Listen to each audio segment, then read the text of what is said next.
Good afternoon. So our topic this time is delusional disorder. So what do you mean by this delusional disorder? So basically the meaning for that is unshakable. I quote that from Google. Unshakable beliefs in something untrue. So based on my experience, all I could say is I you could tell me that I have a delusional disorder, but thankfully I overcome that. I will admit I have that.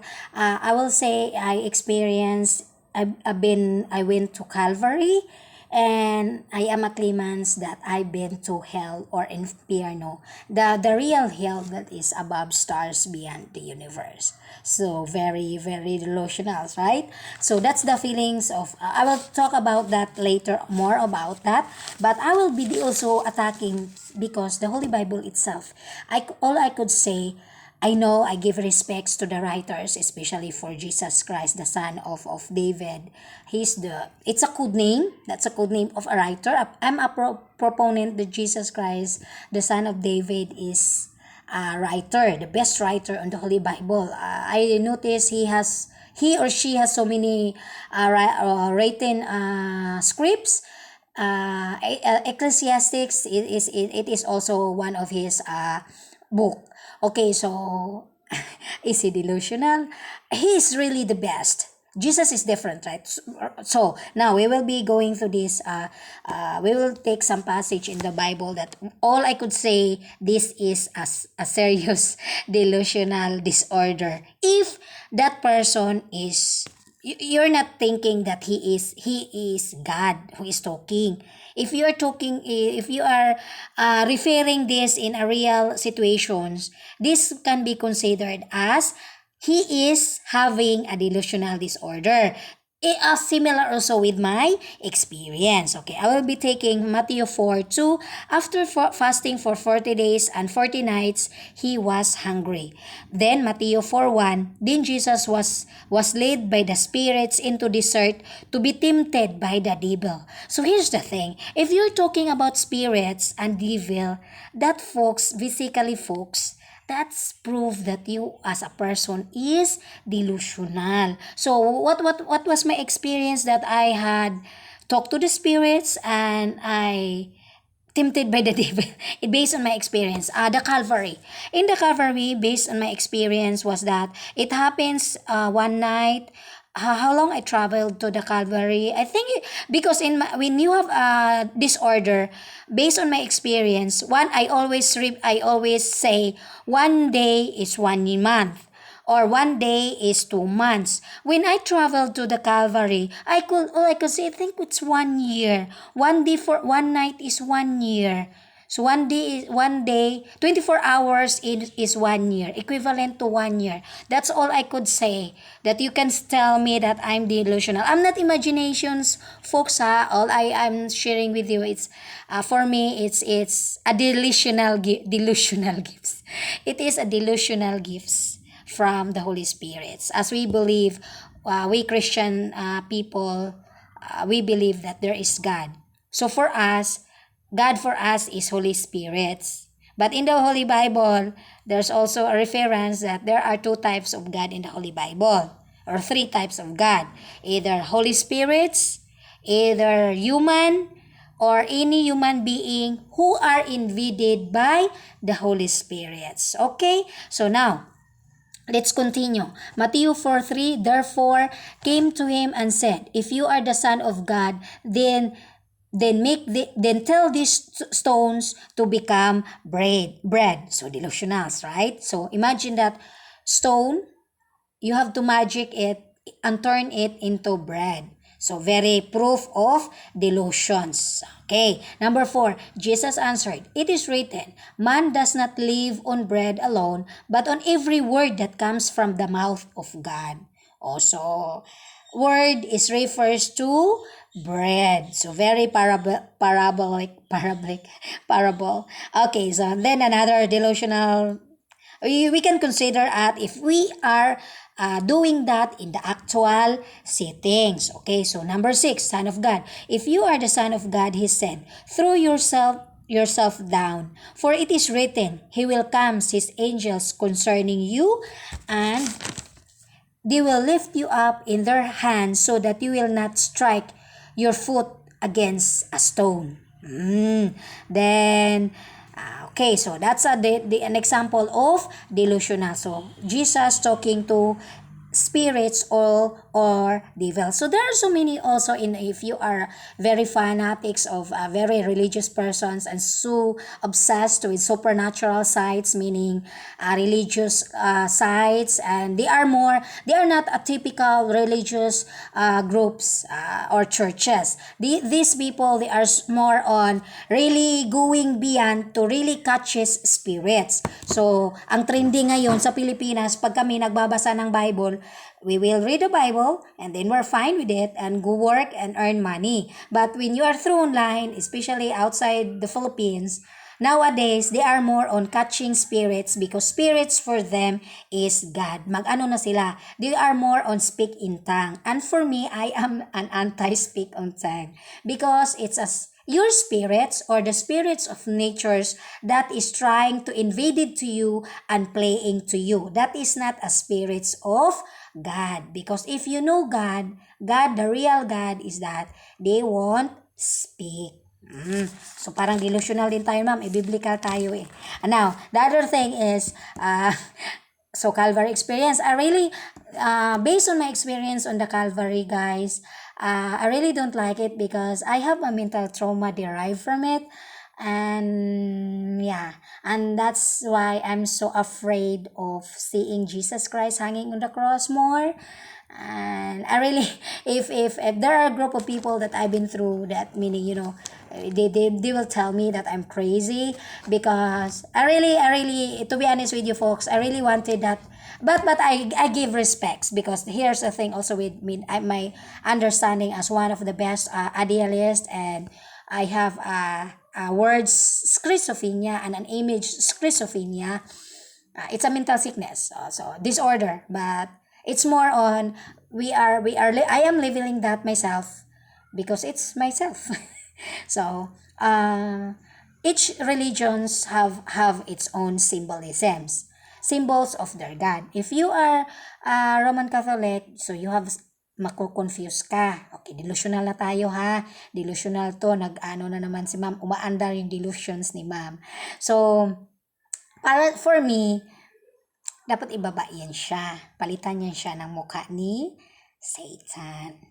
Yung may mga sungay. Tapos, may pera there must be a lot of money on his hands. Why? Because of the conversations of Jesus and Satan showed Jesus all the kingdom of the world under splendid.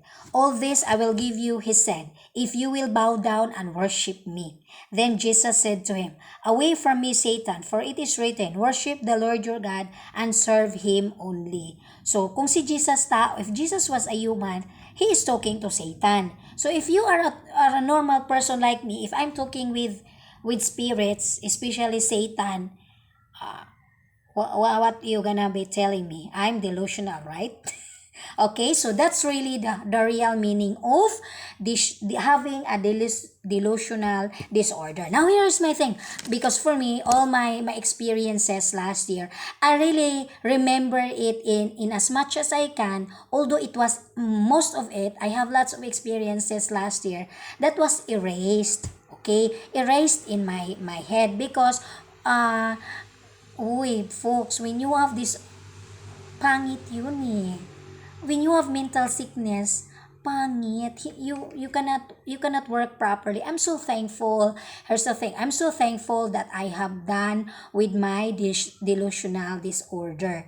Pero may natitira pa rin talaga ako. So I just make it as a skills or a talent. So I just make it as a skills or a talent. But those, I know there are so many people later they will be commenting against me. So it's just like subscribes in my channel. Please subscribe after watching or viewing. Because it's real, meaning it's real experience with me, especially in the Calvary, folks. All I've seen over there are crosses, so many crosses, and black cross, wooden cross, and so many in my proponent was that all of the people hanging, dead human beings who are hanging there, either they are spirits of all human beings, but most generally I all can say they are priests, preachers, pastors, nuns, and any rich human beings, correct? That they don't, when they are alive, they don't do anything about him. Because it's a game. Holy Bible is a game. But I just realized that it's an antichrist. So it's just a warning. So Jesus Christ is an image. He's fake. He is just an image. So hindi ako nagde-delusion, folks. It's a thing.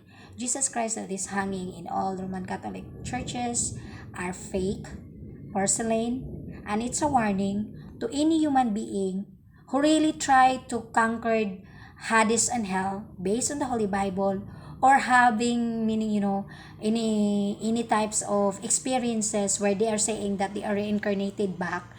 That's their symbols, that if you tell them that you are reincarnated back and you are safe, they will tell you that they gonna kill you. Okay, so natatakot ako. So, but in my case, I'm not afraid because I know what I'm doing. Okay, so I know, I'm not lying. Why would I lie? Is anybody will give me 1.5 million pesos to lie?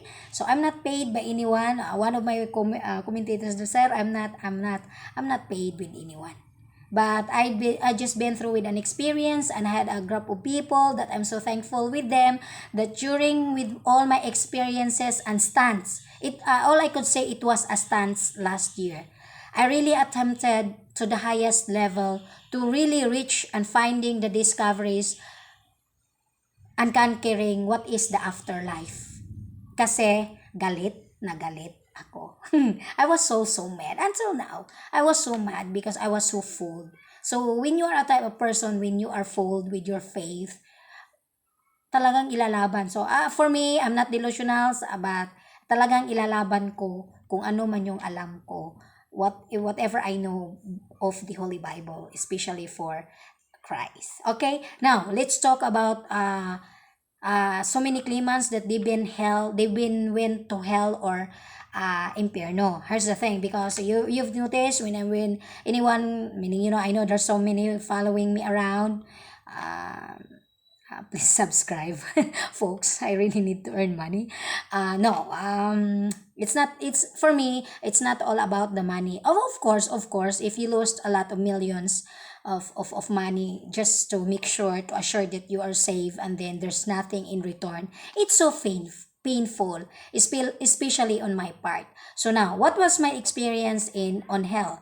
I am a claimant that hell or impierno, in the afterlife, no human beings ever allowed to enter in that place. Only me. At sinampal ko talaga ang Diyos dyan.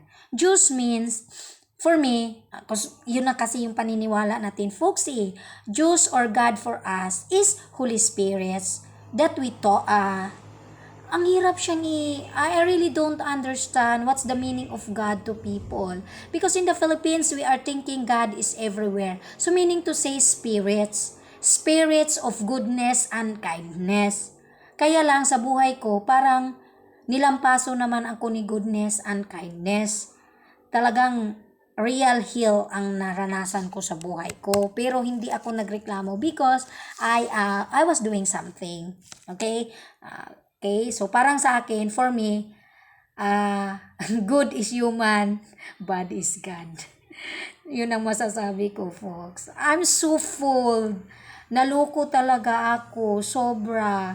5 million pesos, all I could say is, I'm not delusional, but in a normal mind, the way I spoke, the way I in this video is, if I'm telling you, is it's delusional, pero yan naman ang katotohanan. Sino bang magsasabi sa inyo ng katotohanan kung di yung mga taong naka-experience? And based on my experience, hindi rin siya gawa-gawa ko lang. It was given to me as a gift in order for me to teach the people. Okay. Kasi magaling daw ako magsalita.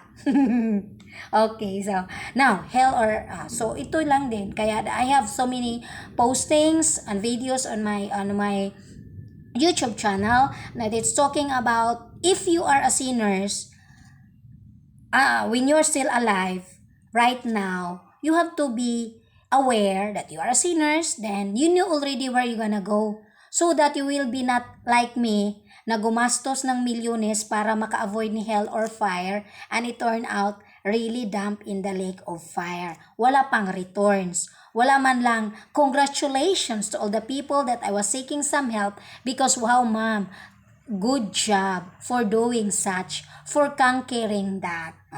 Sa kanila lang din, magsalita yung mga tao, baliw lang. So, talagang mababaliw ka kasi does any one of you say God? May nakita ba kayong Diyos? But you Google online, on YouTube channel of so many YouTubes featuring so many people who are dead, nearly death, who been through in hell or fire. Ako, I concluded, I've been to Calvary experiences, I've been to Calvary, delusional siya. So, parang ang pangit naman na it's so unfair in my experience na ako nakapunta sa Calvary. Yung iba, hindi man lang pinayagan na makapunta sa Calvary. Dapat kayo ang magpunta sa Calvary. Laki kayo ng gastos ko. It's like me in my experience. It's just like, I'm living, I'm a living sinner na I'm a living human who been through already in hell. Taong apoy ako. I love to go that place again and again. But ito lang masasabi ko, folks. We, human being, aren't allowed to go there. Why? You will be the ending for me. The ending for me is I have a certain schizophrenia. Satanic schizophrenia. No, it's love of hell. Hell love. Ano kayang tawag dyan sa sakit na yan? I don't like to reveal what kind of sickness that I have after I conquered that place and I really talk to God. Talagang nag-away talaga kami, folks. We had an argument. The spirits of the inferno or hell, we really fought back. We really fight each other because it's so unfair. Parang unfair din na he is so pitiful at the same time because nilampaso din siya na parang lahat ng tao, parang okay din siya, folks. To be honest with you, it's really nice to teach also all religious members to really avoid eternal fire or lake of fire in a nice manner. Okay, in a very nice manner, in a soft manner, in a well-explained descriptions and explanations to its members in order for your members not to be like me. Yung sinasabi ko na nagastos ko to avoid entering in the lake of fire na yung Biblia talaga, delusional pala yan. God is delusions. Mga sakit pala kayo, mga salte kayo Wala man lang pasalamat sa akin. 5 million yung I always talking about 5 million pesos but I didn't count the 40,000 every month out of 3 years yan, folks. Plus, ayokong magsalita sa human body of my partner just to avoid hell or fire. So, there are so many people that, you can Google, they are talking about their experience in the hell or fire. Ang sa akin, yung hell or fire ko is physical hell or fire. Talagang totoo. That experience as well, it gives me three types of depressions that I'm just handling it so well. 3 types of sickness na I really handle it so well because I'm a teacher, so I don't like to be kicked out in the service because I have that certain sickness. But I'm just using through online to share it because para sa akin din naman, it comes out that it's okay and it's more on love and maganda din siya. Okay, so that's all basically, folks. Please subscribe on my channels. All the writers in the Holy Bible, I concluded they are all having delusional disorder. Okay, Kasi naman, we all know that God is Holy Spirits. So, ito rin naman sa Bible, talagang nanakot din naman sa mga tao. So, ako, wala na talagang, ang sa akin lang, I'm not delusional. Again, I repeat, I'm not delusional. But here's the thing. I really wanted to replace the face and character of Jesus of Nazareth. Okay? Gusto ko lang siyang palitan ng face and character because Jesus in the Holy Bible is going up.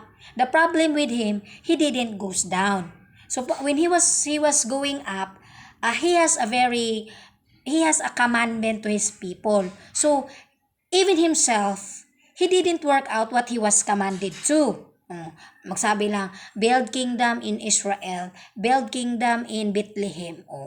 What kind of delusional instructions is that? And then in our teachings in the Holy Bible or in our born again is that the commandment of Jesus is just love your parents, honor your father and mother, and take good care of children. Hindi he had a very heavy instructions and commandments. Buti pa lang yung it's better to choose the 10 commandments of God than the commandments of Jesus. You research yan, folks. Sobrang delusional. Talagang, ano ba yung tawag doon? Sumusuntok sa buwan. But I will try my best. I will try my best to really do that. I already started for that. Nakakatakot nga. Nakakatakot, folks. Nakakatakot. Because I really wanted to prove to Jesus of Nazareth of how Lord Jesus of Philippines really works. Hindi to delusional. Talagang totohanan to kasi pera to eh. Naloko talaga ako, folks. I'm the most stupid fool woman on earth. Na gusto ko siyang i-justify. Gusto ko siyang hinga ng justice. But Vatican City and all the the biggest founders of religions, last year, they already had a meeting. I got the clue. They know what is my sickness. They said the war is over. So how come until today? They didn't even congratulate me. Ang sa akin lang, rewards lang naman sa reincarnation eh. Kasi masakit, folks. Maybe for them as well, masakit din siyang tanggapin sa katotohanan in the reality of life. Not Jesus, the Jesus that we are all believing that is the face of God, the character of God, just a paper mache. So, kwento lang yan nila eh. In order for us to really stop the wars, stop the killings, so, sila lang din naman yung mga Christianity lang naman yung nangangaway. So, kung ayaw pala nila ng bahala kayo, basta ako I'm just releasing my delusional disorder. For me, totoo talaga siya kasi it was given to me as a gift. But if you're a normal-minded person, you will tell me delusional. Now, here's the thing also with delusionals. Coherent yan, folks, ha? Sakit yan, mental sickness.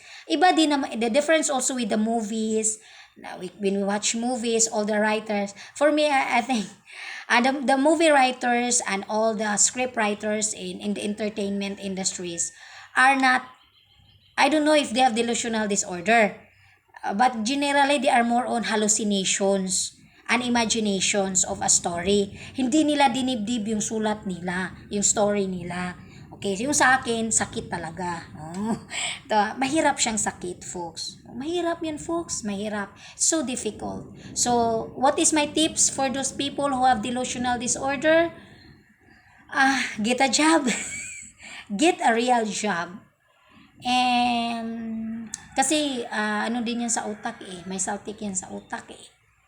Get a real job, have a family, explain your boyfriend or girlfriend what is your real situations. Ganyan lang.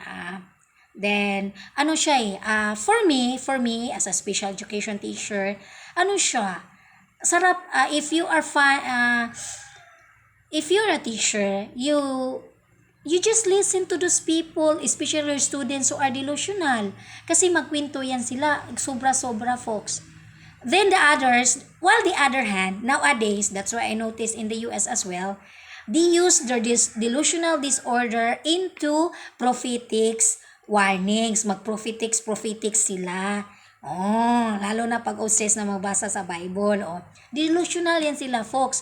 Maybe their prophetics will happen or of course, others don't. Kailang inayos lang. Tapos, be normal. I think I'm just lost in the Philippines because in the Philippines, ang isa lang yung si Jico Alcontora, hindi siya delusional eh. Magaling siya na psychic to treat those people or who have mental depressions which is sinasaniban or having a demonic invasions. Iba din yun, folks. I will share it sometimes because supposedly that what I was waiting for to happen in my life on June 6 or June 7, 2020. Yan ang hinihintay ko. Nasisigaw ako na demonyo, Lucifer, something like that, all the demons. O, delusional, no? Hindi siya delusional, folks, kasi magsisigaw ka man, invaded man ka man. O, pero sa akin, hindi ko alam how did it happen. Kasi ganyan na talaga ako, mataas na yung, I was really expecting a fog. Okay, fog sa akin, fog for me is delusions to all the people. Delusions na kasi you are going to catch or you will be expecting to wait any strongest demons to arrive in your life, in yourself. Once you are already super duper bangag or depression. Mataas na.